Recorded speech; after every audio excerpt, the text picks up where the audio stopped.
వ్యవసాయ ఆధారిత పరిశ్రమలు. వస్త్ర పరిశ్రమ. భారతదేశంలో వస్త్ర పరిశ్రమ సుమారు 45 మిలియన్ల మంది ఉద్యోగులను కలిగి ఉంది.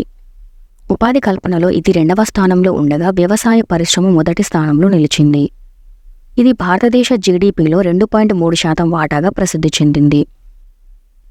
ఇది పత్తి, జనపనార, పట్టు మొదలైన వ్యవసాయ ఆధారిత ఉత్పత్తులను కలిగి ఉంటుంది.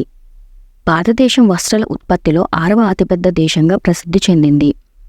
ఇది టెక్స్టైల్స్లో ప్రపంచ వాటాలో 6% కూడా ఉత్పత్తి చేస్తుంది. చక్కెర పరిశ్రమ. భారతదేశం చక్కెర ఉత్పత్తిలో 2వ అతిపెద్ద దేశంగా ప్రసిద్ధి చెందింది. 2017-18 సంవత్సరానికి భారతదేశం దాదాపు 33 మిలియన్ మెట్రిక్ టన్నుల ఉత్పత్తి చేసింది. ఉత్తరప్రదేశ్, బీహార్, హర్యానా, కర్ణాటక, తమిళనాడు, ఆంధ్రప్రదేశ్ మొదలైన రాష్ట్రాల్లో చక్కెర ఉత్పత్తి అవుతుంది. ఉత్పత్తి గుర్ మరియు కన్సారీలో భారతదేశం 1వ స్థానాన్ని ఆక్రమించింది. చెరకు నుండి చక్కెర ఉత్పత్తి అవుతుంది కాబట్టి ఇది వ్యవసాయ ఆధారిత పరిశ్రమ. అదనపు సమాచారం. పేపర్ పరిశ్రమ. ఇది వ్యవసాయ ఆధారిత పరిశ్రమగా ప్రసిద్ధి చెందింది. 1832 సంవత్సరంలో పశ్చిమ బెంగాల్ రాష్ట్రంలో 1వ ఆధునిక మిల్లు స్థాపించబడింది.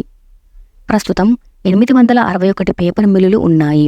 కాగితం పరిశ్రమలకు సంబంధించిన కొన్ని ముడి పదార్థాలు. అందులో 1 వెదురు, 2 మెత్తని చెక్క, 3 గోధుమ ఊక, 4 నీరు, 5 చెరకు అవశేషాలు మొదలైనవి. ఆటోమొబైల్ పరిశ్రమ. ఇందులో ప్యాసింజర్ వాహనాలు, వాణిజ్య వాహనాలు, ద్విచక్ర వాహనాలు మొదలైన ఆటోమొబైల్ వాహనాలు ఉన్నాయి.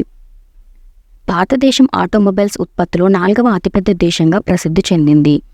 ఇది అతిపెద్ద ట్రాక్టర్స్ తయారీదారుగా కూడా ప్రసిద్ధి చెందింది. ఇది జీడీపీలో 7.1% వాటాను అందిస్తుంది. ఇది వ్యవసాయ ఆధారిత పరిశ్రమ కాదు.